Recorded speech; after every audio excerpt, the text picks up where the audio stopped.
Hi hi hi hello welcome to our channel smart లేశ్రీ. అందరూ ఎలా ఉన్నారు, ఏం చేస్తున్నారండి?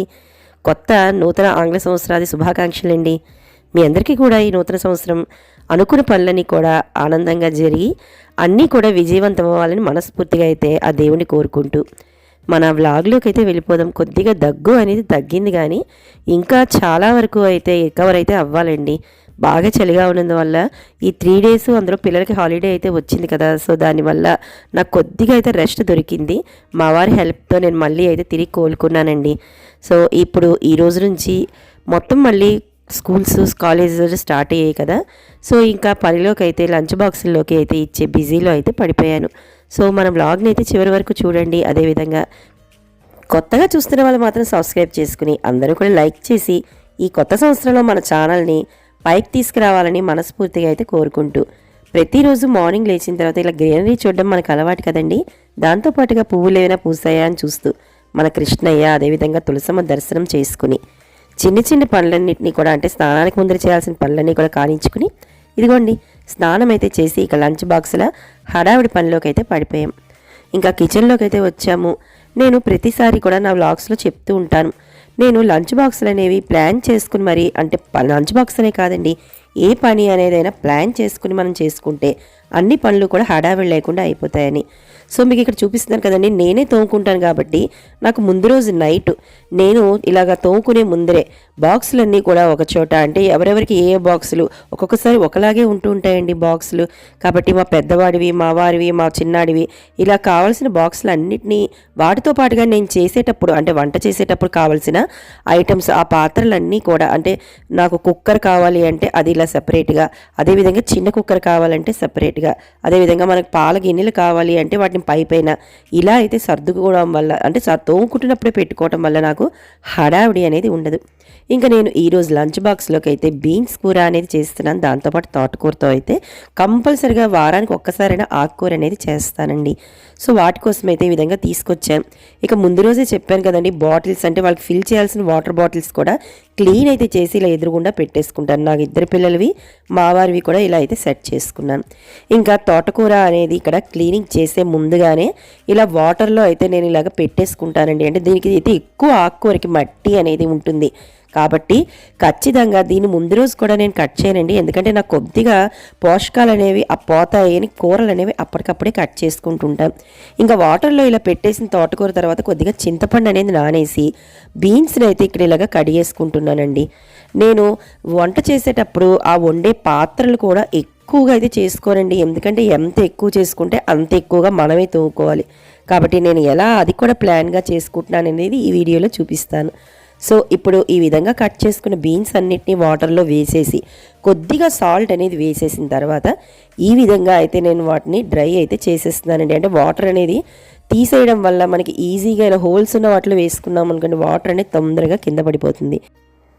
ఇంకా ఈరోజు విడిగా అయితే డికాషన్ తీయలేదండి, ఫిల్టర్ అయితే వేస్తున్నాను. సో బీన్స్ అనేవి కుక్కర్ అయితే పెట్టేశాను. సో ఇక్కడ ఆ వేడి నీళ్ళు తీసినప్పుడు కొద్దిగా వాటర్ మిగిలింది. సో బీన్స్ కూర కోసం శనగపప్పును అయితే అదే వేడి నీళ్ళల్లో నానబెట్టాను.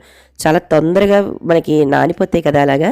ఇంకా ఈలోపు నేను ఏం చేశాను అంటే, ఇందాకడ క్లీన్ చేసుకున్నాను కదండి మనకి ఆ తోటకూర అనేది, ఈ విధంగా మళ్ళీ నేను అదే బుట్టలో అయితే వేసేసాను. ఇంకా ఇక్కడ చూపిస్తున్న ఈ బౌల్లోకి తీసిన వాటర్ ప్రతిసారి చూపిస్తానండి. మా ఇంటి మొక్కలు పెరుగుతున్నాయి అంటే కారణం ఈ బియ్యం కడుగు నీళ్ళే. ఆ బియ్యం కడుగు నీళ్ళని పారబోయకుండా ఈ విధంగా ఒక బౌల్లో వేసేసుకుని ఇక ఒక బర్నర్ మీద రైస్ అయితే పెట్టేశాను కుక్కర్లో. అదేవిధంగా పాలు అనేవి కాగిపోయి ఇక బీన్స్ కూరకు కూడా ఈ విధంగా చిన్న కుక్కర్లో అయితే విజిల్స్ వచ్చేసాయండి. నేను ఎంత బిజీ హడావిడిలో ఉన్నా అసలు గట్టు అనేది మాత్రం ఎప్పటికప్పుడు ఇలాగా నీట్గా అయితే ఉంచుకుంటాను. ఇందుకు నేను ఒక కవర్ చూపించాను, ప్రతిసారి చెప్తూ ఉంటానండి, ఎప్పటి డస్ట్ అప్పుడు, ఎప్పటి తుక్కు అప్పుడు, అలా అయితే లేక ఒక కవర్ అవ్వనియండి, లేదంటే ఒక ప్లేట్ అవ్వనియండి, ఎందులో అయినా కూడా మనం వేసేసుకుని ఎప్పటికప్పుడు ఇట్లాగ గట్టుని క్లీన్ చేసి ఉంచుకుంటే మనకి తరువాత పని కూడా పెద్దగా అబ్బో చెయ్యాలా ఇంత పని అని కూడా అనిపించదండి. ఈలోపు దీపారాధన కోసం ముందు రోజు వాడిన కుందులన్నిటినీ కూడా చక్కగా ఇలాగ తెచ్చుకుని, ఆల్రెడీ చింతపండుని నేను పులుసు నానేసుకునేది పిప్పి వచ్చింది కదండి, అది మనం ఏమీ ఎంగిల్ చేయలేదు కదా, అది జస్ట్ వంటకి మాత్రమే నేను ఇప్పుడే స్టార్ట్ చేశాను. కాబట్టి ఆ చింతపండు గుజ్జుని చక్కగా ఈ విధంగా ఇత్తడి సామాన్లు అన్నిటి కూడా అప్లై చేసేసి వెండి సామాన్కి కొద్దిగా అయితే లిక్విడ్ అదేనండి మనం వింబారు ఇలాంటి లిక్విడ్స్ ఉంటాయి కదా అవి అయితే అప్లై చేసి ఇక దేవుడి గది శుభ్రం చేయడానికి అయితే వచ్చేసాను. ముందు రోజు మనం పెట్టిన పటాల మీద పువ్వులన్నింటినీ మాత్రం ఖచ్చితంగా తీసివేసేయాలండి సూర్యోదయం కంట ముందరే. ఇంకా దేవుడి గది అంతటినీ కూడా శుభ్రం చేసేసుకుని దీపారాధన కోసమైతే ఈ విధంగా రెడీ చేసి ముగ్గు అనేది వేసేసుకుని మన పెరటి వైపు ఉన్న తులసమ్మ అదేవిధంగా మన కృష్ణయ్య దగ్గరికి అయితే వచ్చి అక్కడ కూడా శుభ్రం చేసేసుకుని ముగ్గు అనేది వేసేసుకున్నానండి. మనం ఎంత పనిలో ఉన్నా కూడా పొద్దున్నే అయితే మనం చక్కగా పూజ కూడా చేసుకోవచ్చండి. లంచ్ బాక్సులు బిజీ ఉంది, అసలు మాకు పూజకి టైమే సరిపోదు అనుకునే వాళ్ళు ఈ విధంగా ప్లాన్ చేసుకోండి. చక్కగా పిల్లలు వెళ్ళేలోపే మన హస్బెండ్ వెళ్ళేలోపే చక్కగా మన ఇంట్లో దీపాన్ని పెట్టిన వాళ్ళం అవుతాం. ఇంకా మా ఇంటి పువ్వులు చూశారు కదండి, ఆ మందారాలని మావారు కూడా ప్రతిరోజు దీపారాధన చేసుకుంటారు, అది ఆయనకు అలవాటు. కాబట్టి ఈ విధంగా చూడండి ఎంత చక్కగా మనము నెలవారీ శుభ్రం చేసుకున్న కూడా మనకి ఏ రోజుకి ఆ రోజు ఇలా వచ్చిన కొద్దిపాటి వంటలో చింతపండుతో అయితే అప్పటికప్పుడు తోవేసుకున్నాం అనుకోండి, మనకి పెద్దగా దేవుడి సామాన్లు కూడా క్లీనింగ్కి టైం అయితే పట్టదు. ఇలా శుభ్రం చేసుకున్న తర్వాత దీపారాధన లోపు ఇక ఆలస్యం ఎందుకు చేయాలి అని బీన్స్ అయితే ఉడికున్నాయి కదండి, వాటిని ఇలా హోల్స్ ఉన్న బౌల్లోకి అయితే వంచేసాను. నేను అన్ని పనులు అంటే దీపారాధన చేసుకుని వచ్చేలోపు నాకు ఇది చల్లారిపోయి ఉంటుంది కాబట్టి 5 నిమిషాల్లో నేను కూర అనేది రెడీ చేసేయచ్చు. ఈ విధంగా ప్లాన్ చేసుకుని దీపారాధన కోసమైతే దేవుడి గదిలోకి అయితే వచ్చేసానండి. ఇంకా మనం ఇందాక చెప్పుకునే విధంగా మనం పొద్దున్నే కనీసం పంచోపచారాలైనా చేసుకునేంత సమయం అందరికీ అయితే ఉంటుందండి. ఏముందండి, దేవుడికి ముందు దీపం పెట్టేసుకుంటాం కదా, చక్కగా పాలు కాచాం, దాన్ని నైవేద్యం పెట్టేయండి. ఇంట్లో ఏదో ఫలమో పండో లేకపోతే పట్టిక బెల్లమో ఏదో ఒకటి ఉంటుంది, ఎలాగ మనం వంట చేస్తున్నాం స్నానం చేసి, నేనైతే అదే పెడతానండి. ఈ విధంగా ముందుగా కాచిన పాలనైతే పెట్టేసుకుంటాను. తరువాత కొద్దిగా ఇంట్లో ఉండే పువ్వులు పూసాయి కదా, లేదంటే మార్కెట్ నుంచి తెచ్చుకున్న పువ్వులు, ఈ విధంగా పువ్వులు అన్నీ పెట్టి మనం ధూపం దీపం నైవేద్యం ఇంతే కదండి. మనకి చక్కగా పంచోపచార పూజ అనేది అయిపోయింది. మనకి నోటికి స్తోత్రాలు వస్తే స్తోత్రాలు చదువుకుంటూ ఉండొచ్చు. ఇంకా పూజ అయిపోయింది కదండి. ఇక్కడ నేను ఇందాకడ బీన్స్ ఉడకబెట్టిన కుక్కర్ అయితే ఉంది కదా, దాంట్లోనే స్ప్రౌట్స్ అనేవి వేసి కొద్దిగా పసుపు అనేది వేసి ఈ విధంగా అయితే ఉడకబెడుతున్నానండి. ఇదిగోండి మా పెద్దవాడికి అయితే బాక్స్ కూడా రెడీ అయిపోయింది. ఇంకా వాడికి 7:30 అయ్యేసరికి వాడి కాలేజ్ బస్ అనేది వచ్చేస్తుంది. కాబట్టి ఇదిగోండి నా వాడికంటే ముందు నా పని అయితే అయిపోతుంది. వాడికి లంచ్ బాక్స్ ఇచ్చి వాటర్ బాటిల్ ఫిల్ చేసి వాడి పని వాడికి ఇచ్చేసాను. ఈలోపు నాకు ఒక 5 నిమిషాలు తీరుబడి కుదిరిందండి. హాయిగా కూర్చుని అంటే దీని తర్వాత మా వారికి మా చిన్నవాడికి కూడా లంచ్ బాక్స్లు అనేవి కట్టాలి. అది కూడా ఒక 20 మినిట్సే అయితే నాకు టైం ఉంది. 8 కల్లా వాళ్ళు అయితే వెళ్ళిపోతారు. కాబట్టి దొరికిన 5 నిమిషాలు కూడా వేస్ట్ చేసుకోకుండా నా పని కోసం నేను ఇలాగ హాట్ వాటర్ లెమన్ పిండుకుని కొద్దిగా గ్రీన్ టీ అనేది బ్యాగ్ వేసుకుని కూర్చుని హ్యాపీగా అయితే వేడి నీళ్ళని తాగేస్తున్నానండి. ఇంకా ఇందాకడ స్ప్రౌట్స్ అనేవి ఉడకబెట్టాను కదా, దాంట్లో కొద్దిగా అయితే మిరియాల పొడి, సాల్ట్, అదేవిధంగా ఆనియన్ వేసి పైన నిమ్మ చెక్కని పిండి మా చిన్నవాడికి అయితే ఈ విధంగా అయితే ఇచ్చేస్తున్నానండి. సో నాకు దాంతో పాటుగా ఒక 4 నానబెట్టిన బాదములను కూడా తొక్క తీసి వాడికి మార్నింగ్ టిఫిన్ కింద అయితే ఇచ్చేస్తున్నాను. ఇంకా ఇందాకడ చెప్పాను కదా, ఆ విధంగా ఇంటి పని ఎలా అయితే ప్లాన్ చేసుకుంటానో నాకు చాలా వీడియోస్ నుంచి చెప్తున్నాను. మా మామయ్య గారి అబ్బాయి మ్యారేజ్కి లోకలేనండి, కానీ ఒక 3 డేస్ వరుసగా అక్కడే ఉంటాం కాబట్టి అది కూడా మ్యారేజ్ అంటే మనకి 1-2 చీరలు మారుస్తూనే ఉంటాం. కాబట్టి దానికి తగ్గట్టుగానే నేను ఏ విధంగా ప్లాన్ చేసుకుంటాననేది ఇప్పుడైతే ఇక్కడ ఈ వీడియోలో చూపిస్తున్నానండి. అంటే నేను ఇంటి పనితో పాటుగా ప్రతిదీ కూడా ప్లాన్ అయితే చేసుకుంటానండి.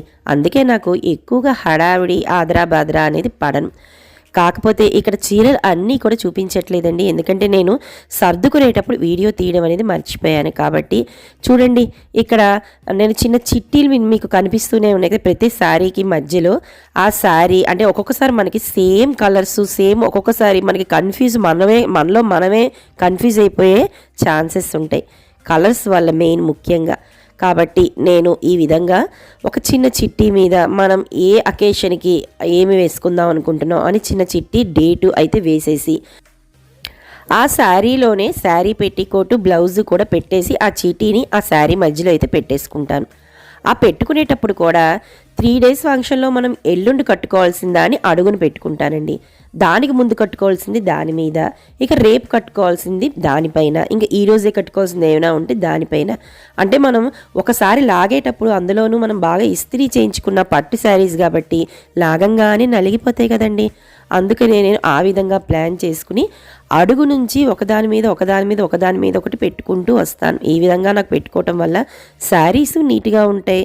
అదేవిధంగా నాకు నలగకుండా చక్కగా వెతుక్కోవాల్సిన హడావిడి, అందులో మన ఫంక్షన్స్ అంటే ముందే హడావిడిగా ఉంటుంది. మనకి ఇచ్చిన రూమ్స్, ఒక పక్కన పెళ్లివారి హడావిడి, అయ్యో అందరూ రెడీ అయ్యి వెళ్ళిపోతున్నారు, ఈ విధంగా మన మైండ్ సెట్ దాని మీద హడావిడి పడకుండా ఈ విధంగా ప్లాన్ చేసి కట్టుకుంటాను.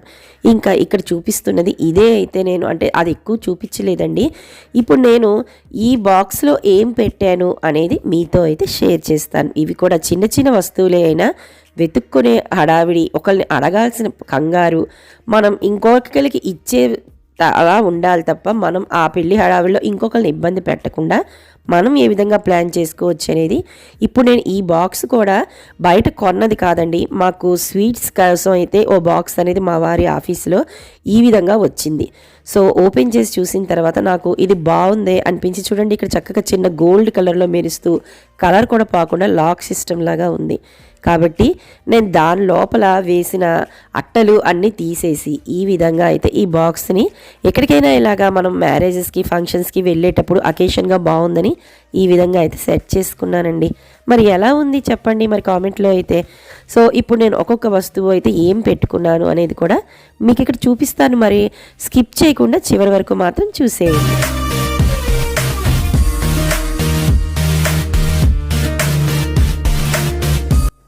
మనం ఎన్ని రకాల గాజులు వేసుకున్నా గాజులు అనేవి ఆడవాళ్ళు తప్పనిసరిగా వేసుకోవాలి అంటారు. మరి ప్లెయిన్ గాజులు వేసుకుంటే ఏం బాగుంటుంది చెప్పండి. అందుకని గాజులు వేసుకున్నట్టు ఉంటుంది. ఇప్పుడు ఉన్న ట్రెండ్కి తగ్గట్టుగా ఈ విధంగా బాగుంటుందని గాజులు అయితే ఇలా కొనుక్కున్నానండి నేను. అంటే ఇప్పుడు నేను మీకు చూపిస్తున్న ఈ సెట్ అంతా కూడా గాజులే, కాకపోతే మల్టీ కలర్ రావడం వల్ల ప్రతి చీరకి మార్చాల్సిన హడావిడి లేకుండా, అంటే నాకు ఎలాగో గోల్డ్ గాజులు ఎప్పుడు హ్యాండ్కి ఉంటూనే ఉంటాయి చేతికి, అవి కాకుండా ఇలా మల్టీ కలర్ అయితే ఎంచుకుంటానండి. ఎందుకంటే మనం ఒక ఇన్ కేస్ సపోజ్ మనం టైంకి శారీకి మార్చుకునే హడావిడి ఉండకపోతే, అంటే మార్చుకునేది టైం లేకపోతే అట్లీస్ట్ మనకి ఇందులో కట్టుకునే శారీలో మల్టీ కలర్ కాబట్టి ఏ శారీకైనా నప్పేస్తుందండి. ఇది ఎలా అయినా వేసుకోవచ్చు. కాబట్టి ఈ విధంగా గాజులను అయితే ఎప్పుడు కూడా పక్కన పెట్టుకుంటాను. అంటే బంగారం గాజులు మట్టి గాజులు అంటాం కదా, ఈ రెండు మాత్రం కంపల్సరిగా ఇలాగ సెట్ చేసుకుంటానండి. ఇంకా ఇక్కడ చూపిస్తున్న బింది అదేనండి, మనకి స్టిక్కర్స్ అన్ని కలర్స్తోనూ అన్ని రకాల వెరైటీస్తోనూ అయితే ఒక 5 నుంచి 6 వరకు ఇలా ఎప్పుడు నా దగ్గర ఉంటాయండి. మల్టీ కలర్ కావాలన్నా డ్రెస్సెస్కి, ముఖ్యంగా శారీస్కి ఒక డిజైన్ బాగుంటుంది, మనం డ్రెస్ వేసుకుంటే ఒక డిజైన్ బాగుంటుంది. నార్మల్గా మనం ఇంట్లో నైట్ ఎప్పుడైనా పడుకోవాల్సి వచ్చినప్పుడు ఈ ఒక రకంగా ఈ విధంగా నేను పెట్టుకుంటాను అన్ని రకాల స్టిక్కర్స్. దాంతోపాటు చలికాలం కాబట్టి ఈ వ్యాజ్లైన్ కంపల్సరీ ఉండాల్సిందేనండి. అందులో హైదరాబాద్లో చలి ఎక్కువ ఉంది, ఇంకా అందుకని కంపల్సరీగా దాన్ని అప్లై చేసుకోవడానికి ఈ విధంగా వ్యాజ్లైన్. దాంతోపాటుగా వాళ్ళు మనకి మిర్రర్స్ ఇచ్చిన రూమ్స్లో ఉండొచ్చు, ఉండకపోవచ్చు. బట్ ఇప్పుడు నేను చెప్తుంది మన కోసమే కాదండి, ఎవరైనా మనని ఎమర్జెన్సీగా అడిగితే మనం హెల్ప్ చేసేటట్టు ఉంటుందని ఈ విధంగా అయితే నేను పెట్టుకుంటానండి. ఒక చిన్న మిర్రర్ పెట్టుకున్నాను. ఇక ఒక చిన్న కవర్లో అయితే ఇక్కడ కనిపిస్తుంది కదండి, ఈ విధంగా హెయిర్కి సంబంధించినప్పుడు ఎలాంటి హెయిర్ స్టైల్ అయినా వేసుకోవడానికి ఈ విధంగా పిన్ అనేది మనం ఇలా గుచ్చుకుని పెట్టుకోవడానికి ఈ రకమైన పిన్స్ అయితే నేను కొనుక్కున్నానండి. అవి అయితే ఈ విధంగా చిన్న కవర్లో, ఎక్కడా కూడా మనం అదే కవర్లో వేసుకోకపోతే ఈ బాక్స్లో ఎక్కడ పడితే అక్కడికి వెళ్ళిపోతాయి హడావిళ్ళు. కాబట్టి ఈ విధంగా ఒక చిన్న పౌచ్లో అయితే పెట్టుకున్నాను. ఒక రెగ్యులర్ క్లిప్ కూడా దాంట్లో అయితే వేసుకున్నానండి. ఈ విధంగా మనం ఎలాంటి హెయిర్ స్టైల్ వేసుకున్నా చక్కగా మనకి అవైతే సెట్ అయిపోతాయి. ఎవరైనా మనకి పెద్దవాళ్ళు ఇలాంటి పిన్స్ కావాలన్నా కూడా ఈజీగా ఉండేందుకు నేను ఆ విధంగా పిన్స్ పెట్టుకున్నాను. ఇక శారీ పిన్స్, సేఫ్టీ పిన్స్ అండి, చిన్న సైజుతో పాటు పెద్ద సైజు కూడా. ఒక్కొక్కసారి మా పిల్లలే అడుగుతుంటారు, ఏదైనా మనకి అకేషన్లో పంచి కట్టుకోవాల్సి వస్తే కొంచెం పెద్ద పిన్స్ ఉంటాయమ్మా అని. సో వాళ్ళని కూడా మైండ్లో పెట్టుకుని ఈ విధంగా, అదేవిధంగా ఇక్కడ చూపిస్తున్నది నార్మల్ శారీస్ కట్టుకునేటప్పుడు సేఫ్టీ పిన్, అదేవిధంగా పట్టు చీరలు కట్టుకునేటప్పుడు కొద్దిగా లుక్ వైజ్గా ఈ విధంగా ఒక సేఫ్టీ పిన్ అయితే, అదేనండి మనం స్టెప్స్ పెట్టుకున్నప్పుడు పెట్టుకుంటాం కదా, వాటికి ఇలాగా పిన్ అనేది ఉంది. సో ఇలా గోల్డ్ కలర్ కొద్దిగా చూడ్డానికి బాగున్న పిన్తో పాటుగా ఇందా నార్మల్ శారీస్ కట్టుకున్నాం అనుకోండి, వాటి కోసం అయితే ఈ విధంగా ఆ పిన్స్ కూడా ఎక్కడ పడితే అక్కడ పోకుండా చక్కగా వీటన్నిటినీ కూడా ఈ విధంగా కవర్లో, అంటే ఇప్పుడు పిన్స్ ఎవరైనా కావాలి అని అడిగితే మొత్తం నా దగ్గర ఉన్న ఇలా అయితే చిన్న కవర్లో అడ్జస్ట్ చేసుకుని అన్నీ కూడా సెట్ చేసి, నాతో పాటు ఇంకెవరైనా అడిగినా కూడా నాకు ఈ విధంగా సేఫ్టీ పిన్స్ ఇవ్వడానికి అన్నీ ఒక కవర్లో అయితే పోసుకుని ఇలా సెట్ చేసుకున్నానండి. ఇంకా ఇక్కడతో ఇలా మనకు అయిపోయాక ఇక్కడ ఈ బాక్స్ చూపిస్తున్నాను కదా, ఒకసారి మీకు దీన్ని కూడా చూపిస్తాను. ఇది కాంపాక్ట్ అనుకునేరు, నేను కాంపాక్ట్ కూడా తీసుకెళ్తున్నానండి. దాంతోపాటు ఈ బాక్స్ ఏంటి అనేది ఒకసారి చూపిస్తా. ఇక డ్రెస్సెస్ వేసుకుంటాం కదా, మధ్య మధ్యలో మార్చేటప్పుడు వాటికి మనకి హెయిర్ పిన్స్ కోసం అయితే ఈ విధంగా మల్టీ కలర్ పిన్స్ అయితే నా దగ్గర ఉన్నాయి. ఏ డ్రెస్ వేసుకుంటే దాని తగ్గ మ్యాచింగ్ అయితే ఇలా అయితే పెట్టుకున్నాను. ఇక స్టిక్కర్ ఒకటే కాదండి, చక్కగా మనం ఆ కిందన ఏ కలర్ కావాలంటే ఆ కలర్ తిలకం పెట్టుకునేటట్టుగా ఈ విధంగా మల్టీ కలర్ వస్తుంది కదా మన దగ్గర. అదేవిధంగా ఎమర్జెన్సీ కోసం ఎప్పుడైనా మనకి నలుపు అడుగుతారు కదా, అంటే పెళ్లి కొడుకుని చేసేటప్పుడు బ్లాక్ కాటిక కానీ లేకపోతే ఇలా ఏదైనా తిలకం కానీ ఉందా అని అడిగినప్పుడు వాళ్ళకి హడావుడి పడకుండా మన దగ్గర ఇలా రెడీగా ఉందనుకోండి, మనం కూడా వాళ్ళకి హెల్ప్ చేసి ఇవ్వచ్చు కదా. ఆ విధంగా అందరికీ ఉపయోగించేట్టుగా ఆ మల్టీ కలర్ బాక్స్ అయితే చిన్నది పెట్టుకున్నానండి. ఇంకా ఇక్కడ చూపిస్తుంది కూడా మల్టీ కలరేనండి. ఎక్కువగా నేను మల్టీ కలర్సే యూస్ చేస్తూ ఉంటాను, ఎందుకంటే నాకు హడావిడి అంటే దేనికి దానికి క్లిప్స్ ఉన్నాయి, ఇప్పుడు అవి కూడా చూపిస్తాను. కాకపోతే మల్టీ కలర్ ఎందుకు పెట్టుకుంటాను అంటే, నాకు టైం లేకపోతే నాకు అట్లీస్ట్ ఆ కలరు మ్యాచింగ్ అనేది ఆ శారీది అందులో ఉంటుంది. ఒకేసారి పెట్టుకున్నాను అంటే అస్తమాటు మార్చే హడావిడిలో లేకపోతే నాకు ఈ విధంగా ఉంటుందని నేను మల్టీ కలర్ క్లిప్స్ కానీ గాజులు కానీ పెట్టుకోవడానికి ఎక్కువగా ఇష్టపడతాను, అంటే చాయిస్ ఎంచుకుంటాను. ఇంక ఇక్కడ చూపిస్తున్న ఈ కలర్ వైట్ కలర్ స్టోన్స్తో ఉన్న క్లిప్స్ కూడా ఎలాంటి శారీకైనా లేదంటే ఎలాంటి డ్రెస్సెస్కైనా ఈజీగా అయితే సూట్ అవుతాయి. కాబట్టి ఇలాంటి 2 క్లిప్లు, ఒకటి చిన్నది ఒకటి కొద్దిగా పెద్దది అయితే కనిపిస్తుంది కదండి, ఈ విధంగా ఈ 2 క్లిప్స్ అయితే పెట్టుకున్నానండి. సో దీని కింద ఇందాక చెప్పాను కదా కాంపాక్ట్, సో ఇది మనకి కొద్దిగా కాంపాక్ట్ అందరికీ తెలిసిందే కదండి, దీన్నైతే యూస్ చేస్తాను. సో దీనికోసం అయితే ఈ విధంగా కాంపాక్ట్ పెట్టేసుకున్నాను. ఇక ఇందాకడ బాక్స్ చెప్పాను కదా, ఆ చిన్న బాక్స్లో ఇదేనండి. ఇది ఇందులో అయితే మాత్రం పౌడర్ అయితే వేసుకున్నాను, అంటే కాంపాక్ట్ కాకుండా పౌడర్ ఎందుకు వేసుకున్నాను అంటే, మా పిల్లలు అదే హడావిడిలో వచ్చి అమ్మ పౌడర్ ఉందా, పౌడర్ డబ్బా ఇవ్వు అనుకుంటూ నన్ను హడావిడి పెట్టేస్తారు, నన్ను రెడీ అవనివ్వకుండా. కాబట్టి డబ్బా అంటే పెద్దగా వేరే ఎక్కడైనా పట్టడానికి ప్లేస్ ఉండదు కాబట్టి పాతవి అయిపోయిన ఉంటాయి కదండి నా దగ్గర కాంపాక్ట్, దాంట్లో అయితే ఈ విధంగా పౌడర్ అనేది వేసుకున్నాను. ఇది వాళ్ళు హడావిడిలో వచ్చి అడిగినా ఈ డబ్బా వాళ్ళకి ఇచ్చేస్తాను, చక్క వాళ్ళు పౌడర్ రాసుకుని మళ్ళీ నాకు ఇచ్చేస్తారు, నాకు ఈజీగా ఉంటుందని ఈ విధంగా అయితే పెట్టుకున్నాను. ఇంకా ఈ పక్కన చూపిస్తున్న ఇది అయితే నెయిల్ పాలిష్ అండి. ఒక 3 కలర్స్ అయితే నేను ఇలా పెట్టుకున్నాను. ఎక్కువగా నేను మెరూన్ కానీ రెడ్ కానీ యూజ్ చేస్తాను, అంటే నాకు ఎప్పుడు ఈ కలర్స్ అయితే రెగ్యులర్గా అయితే ఉండిపోతాయి. సో దాంతోపాటుగా కొద్దిగా ఈ షైనింగ్ వచ్చేలాగా ఈ కలరు, అదేవిధంగా నెయిల్ పాలిష్ రిమూవర్ కంపల్సరీ అయితే ఇవన్నీ కూడా ఎక్కడ పడితే ఇక్కడ దొరికిపోకుండా ఈ విధంగా చిన్న బ్యాగ్లో అయితే వేసుకుని క్యారీ చేస్తున్నానండి. ఇంకా ఇవి అంటే రెగ్యులర్గా అయితే నేను వాడను, జస్ట్ ఫంక్షన్స్లో మాత్రం కంపల్సరీ పెట్టుకుంటానండి. చెప్పాను కదా, నేనే కాదు నాతో పాటు ఎవరైనా అడుగుతారేమో అనే ఉద్దేశంతో కూడా ఈ విధంగా చిన్న ఫేస్ వాష్ అయితే కంపల్సరీ పెట్టుకుంటాను. ఎప్పుడైనా మనం ఎమర్జెన్సీగా ఫేస్ని వాష్ చేసుకోవాల్సి వస్తే అది, దాంతోపాటుగా లిప్ బాము, ఐలైనరు, కొద్దిగా లిప్స్టిక్, ఇవన్నీ మినిమం కదండి, మనం మరీ ఓవర్గా మేకప్ అవ్వాల్సిన అవసరం లేదు. ఇవన్నీ మన దగ్గర ఉన్నాయి అంటే కొద్దిగా లైట్ టచ్అప్ చేసుకున్నా మనం చక్కగా కనిపిస్తాం. కాబట్టి ఇవన్నీ కంపల్సరీ అయితే పెట్టుకుంటానండి. ఈ విధంగా మస్కారా, మనకి ఆ కాజల్ పెట్టుకుంటాం కదా, ఆ పెన్సిల్, ఈ విధంగా అన్నీ కూడా ఇవి కనిపించేట్టుగా ఈ విధంగా పెట్టేసుకున్నాను. ఇంకా ఇది కూడానండి చిన్నదైతే లిప్ బాము, దీన్ని కూడా పెట్టేసుకున్నాను. ఇది కూడా లిప్ బామేనండి, మనం రాసింది ఇంకొక ఇవ్వకూడదు కదా, అందుకని ఒకటి ఎక్స్ట్రా అయితే పెట్టుకున్నాను. ఇంకా చెప్పాను కదా, మనకి మ్యారేజెస్లో ఎవరైనా అడుగుతారేమో అనే ఉద్దేశంతో నేనైతే ఈ బ్రషెస్ అవి వాడనండి. కానీ నాతో పాటుగా ఇంకా ఎవరైనా అవసరం ఉంటుందేమో అని 1కి 2 అయితే ఇలా వేసుకుని బాక్స్ అనేది ఈ విధంగా మ్యారేజ్ కోసం రెడీ అయితే చేసేసుకున్నానండి. సో మీ అందరికీ ఐడియా నచ్చిందనే అనుకుంటున్నాను. నేను డ్రెస్సెస్ అదేవిధంగా శారీసు ఆగండి ఇక్కడ ఒక కోమ్ కూడా పెట్టుకున్నానండి. ఎమర్జెన్సీ కోసం అయితే ఈ విధంగా ఒక దువ్వెన అనేది సైడ్ని అయితే ఇలాగా వేసేసుకున్నాను. సో నా డ్రెస్సులు అదేనండి, చీరలు నేను సర్దుకునే విధానం, అదేవిధంగా ఈ విధంగా బాక్స్ని సర్దుకునే విధానం మీ అందరికీ నచ్చిందని అనుకుంటున్నాను. ఇంట్లో చేసుకునే పనితో పాటు బయటకి ఎక్కడైనా అకేషన్కి వెళ్ళాల్సి వస్తే నేను ఈ విధంగానే ప్లాన్ అనేది చేసుకుంటూ ఉంటానండి. సో మీ అందరికీ నచ్చిందని అనుకుంటున్నాను. నచ్చితే మాత్రం ప్లీజ్ లైక్ చేయండి. అదేవిధంగా కొత్తగా చూసిన వాళ్ళు సబ్స్క్రైబ్ చేసుకుని పక్కనే బెల్ ఐకాన్ క్లిక్ చేయండి. రేపు ఒక ఇంట్రెస్టింగ్ వీడియోతో మీ ముందుంటాను. బాయ్.